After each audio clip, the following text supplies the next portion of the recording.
Hari ibintu byinshi abantu tudatekereza: ubushuti, gufashanya muri uru rugendo rw'ubuzima. Nyamara ubushuti no gufashanya ni ahantu bihuriye. Ibi ubibona neza ugeze mu bihe bikugoye, aho wiyambaza inshuti ukazibura, abavandimwe ukababura, ukareba abantu ufite barenga 500 muri telefone yawe, ukabandikira ubasaba ubufasha, neza ukaburamo umuntu umwe. Imibare igaragara: fata abantu 500 ubaka ibihumbi 50, bose uko bakabaye ufite muri telefone yawe. Nugira amahirwe ukabonamo abantu 5, menya ko ufite inshuti. Gusa icyo nzi ni uko mu bantu 500 ufite, hari n'igihe uzaburamo umuntu umwe. Inama ikomeye ni ugukora, ugashakisha ibibazo byakugeraho ukabyihanganira. Muri iki kiragano turimo nta rukundo, nta bushuti. Inshuti yawe ni ya yindi muhorana, nabwo impamvu ishobora kuba yayaguha ni uko ibizi aho uyakura, ibizi icyo wakora kugira ngo ubone amafaranga. Bivuze yuko ubushuti ntibukibaho, ahubwo habaho icyizere nacyo kitaraje amashinga. Niba ushobora kugerageza abantu barenga 500 ubaka ibihumbi 50, ufitemo inshuti z'abakire, abakene, abaringaniye ndetse n'abari ku rwego rwawe. Nyamara nugerageza kubaka amafaranga, bose bazakubwira ko bitakunda. Yaba njye ubivuga, uwunyumva, biragoye ko yatanga amafaranga ye uko yiboneye. Mwese murabizi turi mu bihe bibi cyane bigoye, aho amafaranga agoye kuyabona, akazi kabuze, ibyo dukora byanga, dufite ubwoba bwo gutakaza na duke twari dufite. Gusa kugira inshuti ya nyayo biragoye cyane.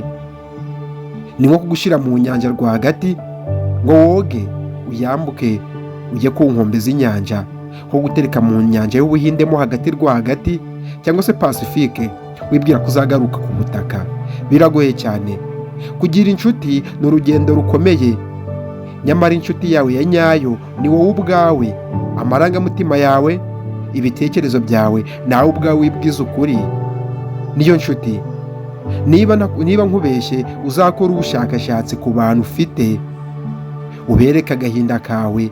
Nugira amahirwe ukabona uwumva agahinda kawe, uzamenye ko ufite abantu bagukunda. Gusa icyo nzi ni uko nta n'umwe uzabona ikikwereka ko isi yarakaye, nta muntu witaye ku wundi. Bivuze yuko gukira ni ibintu bikorwa ku muntu ku giti cye. Baribona bateye imbere, biriya ni ibyabo. Ibyo udafite si ibyawe. Niba ushaka gukira, bizagusaba urugendo rurerure, aho uzafata amafaranga yawe make ukayegeranya, ukayabika, bikazarangira ugize amafaranga. Iki ni ikibazo gikomeye cyane, aho umuntu atabasha kukwigurana ngo aguhe ibyo afite. Twese tubihuriyeho, twese turikunda. Biragoye yuko wabona inshuti ya nyayo mu gihe utayibonye mu bibazo byawe. Niba iki kiganiro wagikunze, dukurikire ku mbuga nkoranyambaga zacu dukoresha: Instagram, Facebook, YouTube. Njye ndi Yoshida Movie Rwanda. Ndagushimiye cyane. Isi y'abakozi, isi y'abantu batakigira ubumuntu, isi y'abantu badashaka kurekura, isi y'agahinda n'amakuba, aho amafaranga yabuze, aho nayo ubonye kuyatanga bigoye. Niba ushaka gutera imbere, gundira ayo ufite kugira ngo ubone andi. Tuzahore mu bindi biganiro.